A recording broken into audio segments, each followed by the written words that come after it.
जय शिवराय. आदरणीय सभापती महोदया, मी त्रिभुवन सहकारी विश्वविद्यापीठ विधेयक 2025 या महत्त्वाच्या विधेयकावरती मला बोलण्याची संधी मिळाली, त्याबद्दल तुमचे आणि आदरणीय आमच्या पक्षाचे नेते शरदचंद्रजी पवार साहेब, आदरणीय सुप्रियाताई या सर्वांचं मी मनपूर्वक आभार मानतो. हे विधेयक सहकारी क्षेत्राच्या शिक्षणाच्या विकासासाठी सादर करण्यात आलेले आहे, ज्यामुळे सहकार तत्वावरती आधारित उच्च शिक्षण संस्था स्थापन करणे शक्य होईल. परंतु काही महत्त्वाच्या मुद्द्यांवरती चर्चा करणं आवश्यक आहे.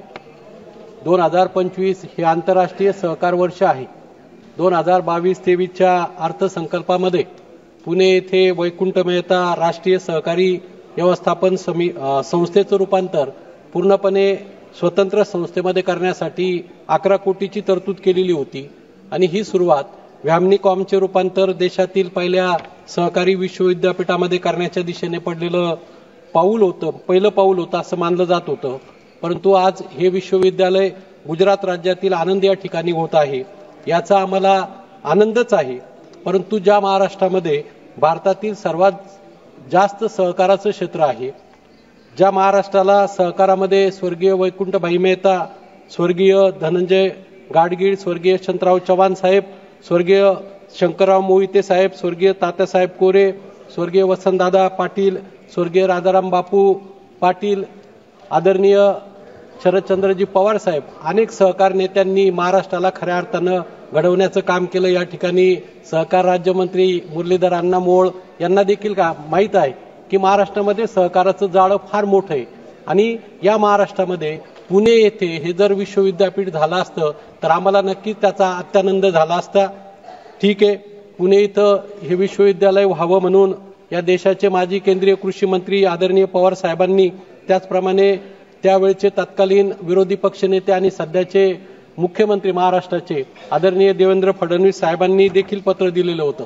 या विधेयकाचे काही सकारात्मक पैलू: सहकारी संस्थांचं योगदान देशाच्या ग्रामीण आर्थिक विकासामध्ये मोठे आहे. हे विद्यापीठ सहकारी व्यवस्थापन आणि धोरणांवर विशेष अभ्यासक्रम उपलब्ध करून सहकारी क्षेत्रामध्ये नवी संधी निर्माण करेल.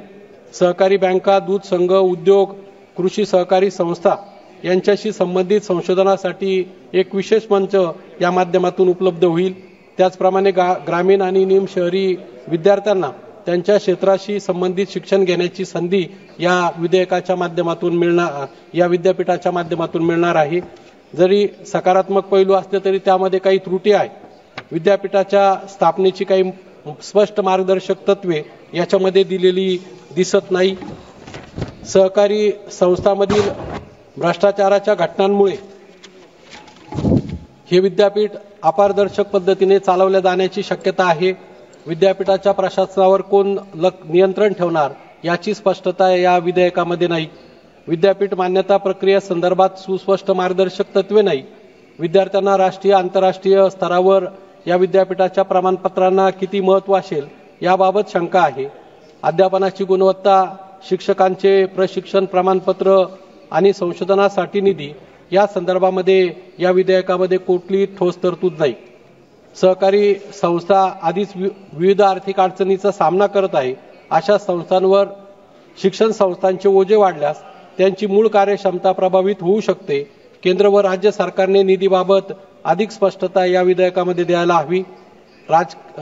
सहकारी क्षेत्रामध्ये राजकीय हस्तक्षेप मोठ्या प्रमाणावरती दिसतो. अशा परिस्थितीत या विद्यापीठाच्या प्रशासनातही राजकीय प्रभाव राहण्याची शक्यता आहे. विद्यापीठ व्यवस्थापनात राजकीय पक्षांचा हस्तक्षेप टाळण्यासाठी कठोर नियमावली या विधेयकामध्ये असायला हवी. विद्यापीठाच्या स्थापनेसाठी ठोस नियमन आणि स्वायत्त नियंत्रण यंत्रणा असावी. गुणवत्ता नियंत्रणासाठी UGC किंवा अन्य मान्यताप्राप्त संस्थांची देखरेख असावी. पारदर्शी निवड प्रक्रिया आणि निधी व्यवस्थापनासाठी स्वतंत्र संस्था नेमावी. विद्यार्थ्यांच्या भविष्यासाठी राष्ट्रीय आणि आंतरराष्ट्रीय पातळीवरती मान्यताप्राप्त अभ्यासक्रम सुरू करावेत. ज्या सहकाराचं मूळ हे गावागावातील विविध कार्यकारी सहकारी सोसायट्या, पतसंस्था, सहकारी बँका आहे. परंतु आज या सर्वांची अवस्था काय झाली आहे? महाराष्ट्रामधील जवळजवळ 48% सोसायट्या तोट्यामध्ये आहे. नोटाबंदी, कर्जमाफीची घोषणा यामुळे माझ्या नाशिक जिल्हा मध्यवर्ती सहकारी बँक आज आर्थिक संकटामध्ये सापडलेली। नोटाबंदीपासून या बँकेला घरघर लागली। शेतीमालाला भाव नाही, शेतीसाठी लागणाऱ्या वस्तूंच्या किमती तिपटीने वाढल्या, त्यावरती 18% पेक्षा जास्त जीएसटी आकारला जातो।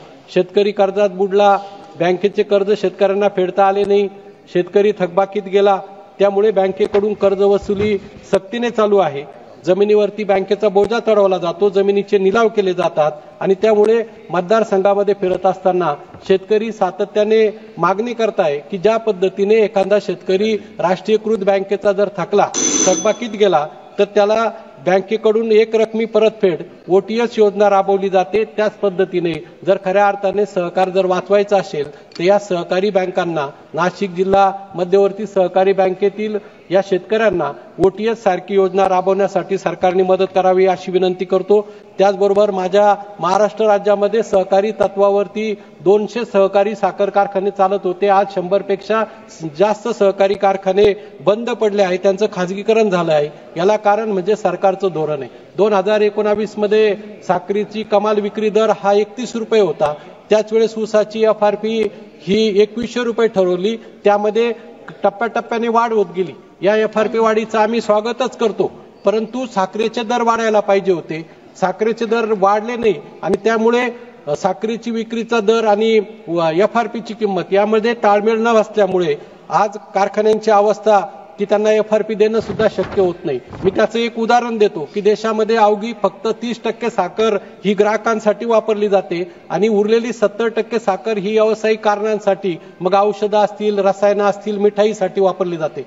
मॅडम, 1 किलो मिठाई बनवायची असेल तर त्यासाठी 25% साखर लागते, 25% खवा लागतो आणि 75% साखर लागते, 75% साखर लागते आणि तीच मिठाई तयार केल्यानंतर 500 ते 600 रुपये भावाने विकली जाते आणि यात मोठी नफेखोरी होत असल्यामुळे त्याचा कोणताही फायदा हा साखर कारखान्यांना किंवा ग्राहकांना होत नाही। आणि म्हणून माझी विनंती आहे की ग्राहकांच्या हितासाठी साखर ही सर्वांना रेशनवरती कमी भावामध्ये द्यावी आणि उरलेली साखर ही खुल्या दराने विक्री व्हावी। असं जर झालं तर ग्राहकांना सुद्धा झळ बसणार नाही आणि कारखान्यांना कारखाने चालवणे सोपे होईल। साखर उद्योगाचे खाजगीकरण थांबवत सहकारी साखर कारखानदारी टिकावी, यासाठी या उद्योगास मदत व दीर्घकालीन उपाययोजनांची गरज आहे। मला बोलण्याची संधी दिली त्याबद्दल धन्यवाद।